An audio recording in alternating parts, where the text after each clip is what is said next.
Bonjour à tous, je vous emmène au XIe siècle, le 27 novembre 1095. Le pape Urbain II prononça ce qu'on appellera l'appel de Clermont.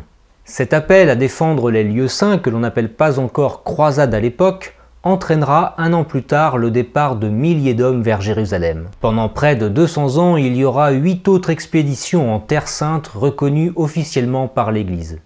Qui était Urbain II? Dans quel contexte s'est déroulé cet appel de Clermont et quelles en furent les conséquences? C'est ce que nous allons voir tout de suite. Bon épisode.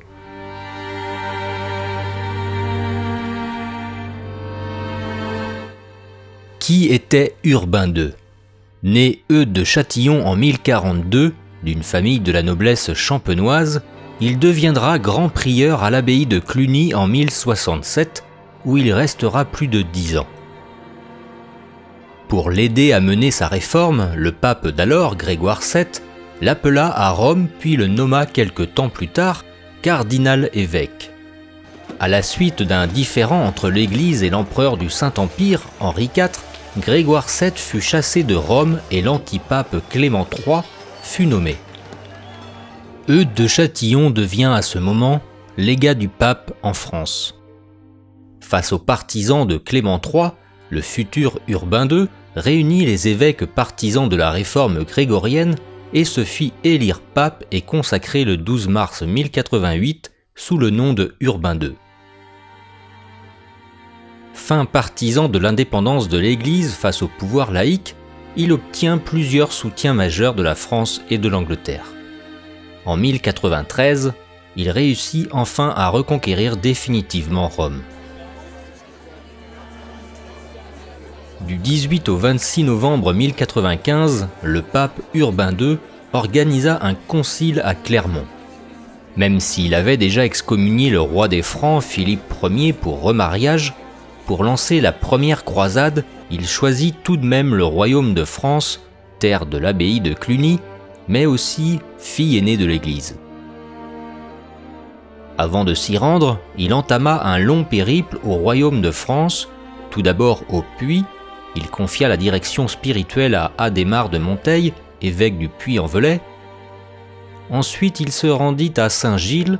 Le commandement militaire de la croisade fut confié à Raymond de Saint-Gilles, comte de Toulouse, et enfin, il terminera son voyage à Clermont, la ville où allait se dérouler le concile, au cours duquel fut entre autres proclamée la trêve de Dieu et la paix de Dieu. S'ajoutait à ses soutiens de départ les Normands des deux Siciles qui l'avaient accueilli, naguère, quand il avait dû s'exiler.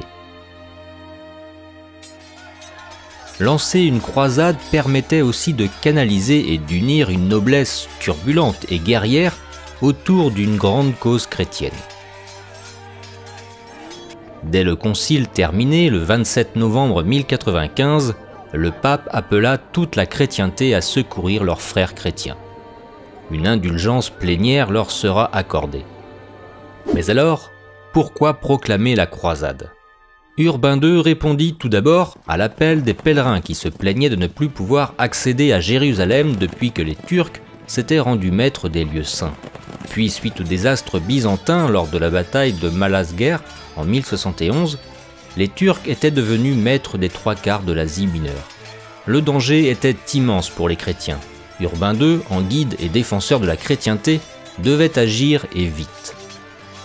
Au cri de ralliement, Dieu le veut, les principaux princes chrétiens se mirent en marche, frappés à la demande du pape, du signe de la croix. Au même moment, les royaumes d'Espagne luttaient farouchement contre les morts. Urbain II soutenait la Reconquista et déclarait qu'elle avait autant de mérite que celle qui allait être entreprise en terre d'Orient. Plutôt que de se joindre à l'expédition en Terre Sainte, le pape Urbain II encourageait les Espagnols à se concentrer sur la reconquête de la chrétienté dans les royaumes d'Espagne et ainsi de retrouver la liberté dont avaient été privés les chrétiens pendant près de 370 ans par les Sarrasins. Après avoir appelé à la croisade, le pape continua son périple à travers le royaume en se rendant à l'ouest, puis redescendit vers Toulouse et enfin à Nîmes où se tint un dernier concile. Le départ vers la Terre Sainte avait été fixé le 15 août 1096, un an après l'appel de Clermont, et elle allait se terminer 3 ans plus tard en 1099. Les conséquences furent positives pour la chrétienté puisque Jérusalem fut pris par les croisés et Godefroy de Bouillon fut le premier souverain de Jérusalem, nommé avoué du Saint-Sépulcre car par humilité, il refusa le titre de roi, arguant qu'il ne pouvait porter la couronne d'or là où Jésus-Christ avait dû porter une couronne d'épines. Après la mort de Godefroy de Bouillon, en 1100, Baudouin Ier, son frère, accepta lui le titre de roi de Jérusalem. Voilà, c'en est fini pour cet épisode, j'espère que vous avez appris quelque chose. Et si vous voulez soutenir mon travail, vous avez 2 possibilités. La première, c'est de me faire un don via la plateforme Tipeee, le lien est en description de la vidéo. Et la deuxième possibilité, c'est de commander un livre de ma maison d'édition. La liste des livres est aussi en description de la vidéo. Voilà, je vous dis encore une fois merci de me soutenir.